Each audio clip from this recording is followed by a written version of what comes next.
Bueno, ahora pasamos al ejercicio 7. Suponiendo que la desviación del comportamiento ideal se debe solamente a una disociación incompleta de la sal, calcule la concentración de partículas osmóticamente activas de 1000 mililitros de cloruro de sodio 1 molar si el coeficiente osmótico es 0,84. ¿Sí? El coeficiente osmótico es de 0,84. No tiene ninguna, no tiene ninguna forma de expresarse. ¿Bien? Y tenemos 1000, vamos a ponerlo acá, 1000 mililitros de cloruro de sodio 1 molar. ¿Bien? Sabemos que este coeficiente osmótico, que es igual a 0,84, es igual a la concentración de los osmoles en la solución real sobre la concentración de los osmoles en la solución ideal. Y yo les había comentado de que la concentración de osmoles en una solución que es ideal es igual a 1. ¿Bien? Por lo tanto, para calcular, ¿sí?, la concentración de partículas osmóticamente activas, ¿bien?, nosotros vamos a tener, en cloruro de sodio, tenemos dos partículas osmóticamente activas. Dijimos el cloro y el sodio. Entonces tenemos un osmolar de sodio y un osmolar de cloro. Por lo tanto, tenemos dos osmolares. ¿Bien? Entonces, esa concentración de partículas osmolares reales va a ser igual a 2 osmolares por ese coeficiente osmótico, que es 0,84, por el número de Avogadro, ¿bien?, que es 2,2 por 10 a la 23, que nos va a permitir expresar esas moléculas osmóticamente activas en partículas osmóticamente activas. Siempre que nosotros queramos hablar de partículas osmóticamente activas, necesitamos incorporar en nuestra fórmula el número de Avogadro, que nos permite hablar de partículas. Cuando nosotros multipliquemos todo esto, la concentración osmolar real de mi solución real va a ser igual a 3,69 por 10 a la 23 partículas osmóticamente activas. ¿Sí? Esto es un ejercicio, chicos. No se preocupen que no van a tener este tipo de ejercicios, ¿sí?, en el examen, ¿sí? Es simplemente para que ustedes vean para qué se emplean los conocimientos o los conceptos que se van viendo en la materia, nada más que para eso. O sea, no van a ser evaluados ni van a tener que hacer este tipo de cálculos en el examen. ¿Bien?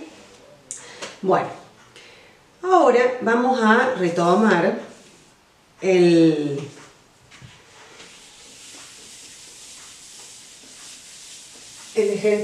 para responder el ejercicio 8 y el nuevo. Vamos a retomar el ejemplo que yo les di en la guía de resolución de ejercicios, donde nosotros teníamos, ¿sí?, estos dos compartimentos que están en contacto con la presión atmosférica, que tienen una membrana semipermeable, que dijimos que de este lado tenemos agua y de este lado tenemos agua más sacarosa, 100 milimolar. Le llamamos compartimento A, compartimento B. El ejercicio 8 dice, si la membrana semipermeable de esta figura pudiera... en la figura 1 no tenemos no tenemos los capilares. Bien, ahí está. Tenemos dos compartimentos, A y B, y si la membrana semipermeable pudiera desplazarse dentro del compartimento 2 como un émbolo, ¿sí? ¿Cómo evolucionaría el sistema hasta llegar al equilibrio? Si nosotros decimos que el potencial químico de A es menor que el potencial químico del solvente en el compartimento B, donde está puro, decimos que el flujo de solvente, ¿para dónde va a ser? De B hacia A, para tratar de diluir la concentración de soluto dentro de ese compartimento. Por lo tanto, si yo estoy metiendo agua hacia ese compartimento, ¿sí? Y esta membrana semipermeable se comporta como un émbolo, ¿bien? ¿Ustedes qué creen? ¿Que hacia dónde se va a mover la membrana para que actúe como un émbolo? Y bueno, la membrana la voy a tener que mover, ¿sí? La membrana se va a mover hacia allá, ¿sí? Achicando el compartimento B. ¿Para qué? Porque si ahora yo tengo este compartimento donde lo voy llenando de agua, porque le voy metiendo agua, y bueno, la membrana se va a correr hacia el lado del compartimento B para lograr el equilibrio, ¿sí? Para tratar de igualar los potenciales químicos y la concentración de partículas osmóticamente activas. En la pregunta número 9 dice: ¿cómo evolucionará el sistema de esta figura si la membrana semipermeable fuera permeable tanto al agua como a la sacarosa? Bueno, si esta membrana es permeable tanto al agua como a la sacarosa, ¿qué creen ustedes que va a pasar? Si es permeable al agua y a la sacarosa, va a pasar agua para el otro lado, y así como va a pasar agua para ese lado, va a pasar sacarosa para este lado.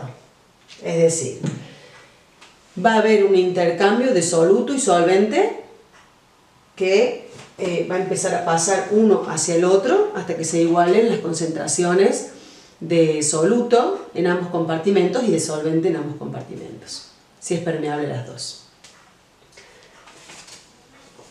Y de esa forma va a llegar al equilibrio.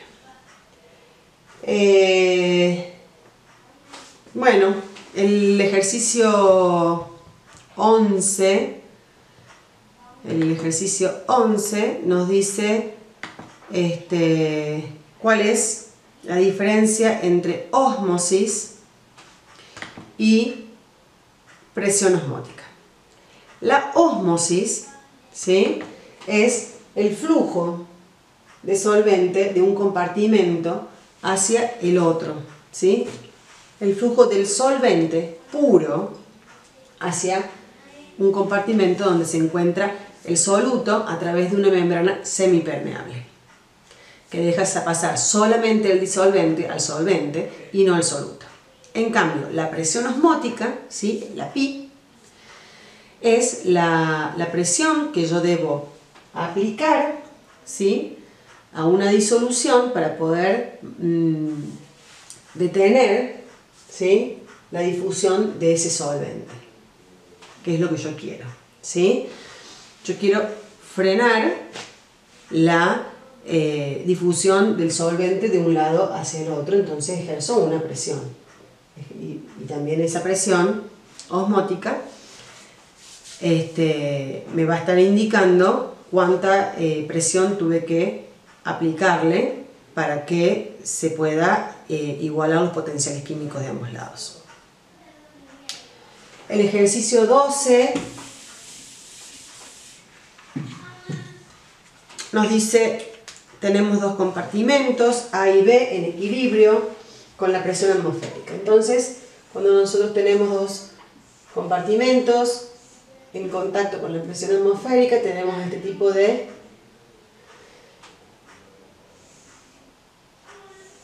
dibujitos donde tenemos los capilares que están en contacto con la presión atmosférica, separados por una membrana rígida solo permeable al agua, al solvente. El compartimento A y el compartimento B. El compartimento A contiene agua pura, solamente agua, al revés de lo que no teníamos antes, y el B contiene un volumen de solución de sacarosa, ¿sí? Solución de sacarosa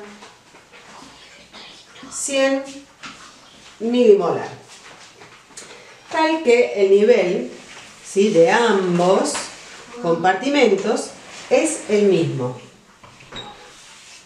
Bien, cuando el sistema alcanza el equilibrio, existe un desnivel. Bien, cuando el sistema alcance el equilibrio, se va a formar un desnivel entre ambos compartimentos. Bien, veamos cómo es la presión en A. La presión en A siente únicamente la presión atmosférica. ¿Cómo es la presión en B? Bueno, en B voy a tener la presión atmosférica más la presión osmótica. ¿Por qué?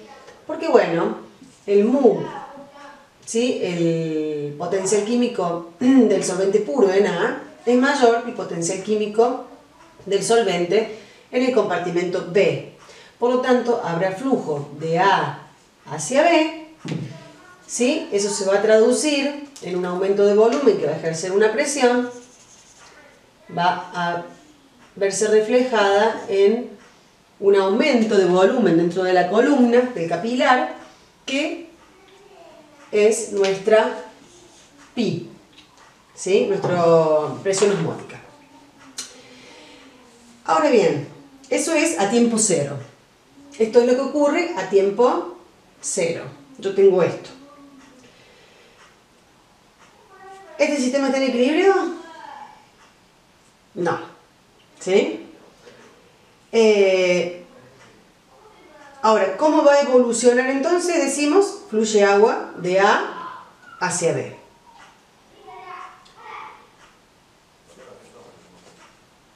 El inciso A dice, ¿en cuál de los compartimentos es mayor el nivel? Bueno, el compartimento que tiene un mayor nivel de agua, de solvente, es el compartimento B. B, ¿cómo calcularía el valor de esa presión osmótica? ¿Sí? Ya vimos que la presión osmótica nosotros la vamos a calcular como R, el coeficiente de los gases, la temperatura por la concentración de soluto. El inciso C dice, ¿en qué compartimento es mayor el potencial químico del agua? El potencial químico del agua, ¿sí?, es mayor en A que en B. Ahora, cuando nosotros estemos en el equilibrio, ¿sí?, cuando el sistema alcanza el equilibrio, el mu del A es igual al mu del B, en el equilibrio. ¿Bien? Si el valor de presión osmótica en el compartimento B en ambos estados es diferente, ¿sí?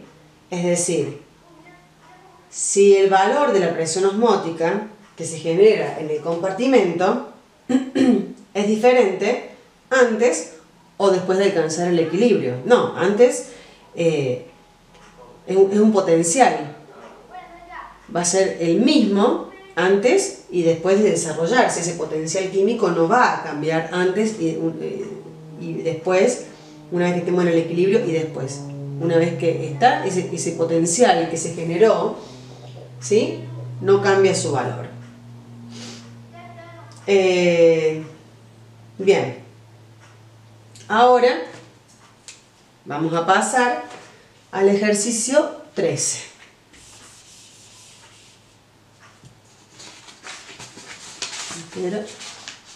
Vamos a pasar al 13.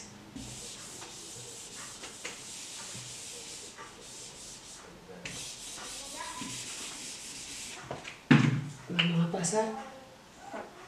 ¿Qué es lo que nos dice el 13? Tenemos nuevamente dos compartimentos, A y B. Considere un sistema formado por dos compartimentos idénticos, A y B, separados por una membrana rígida permeable al agua. El compartimento A contiene una solución 0,1 0,1 molar de cloruro de sodio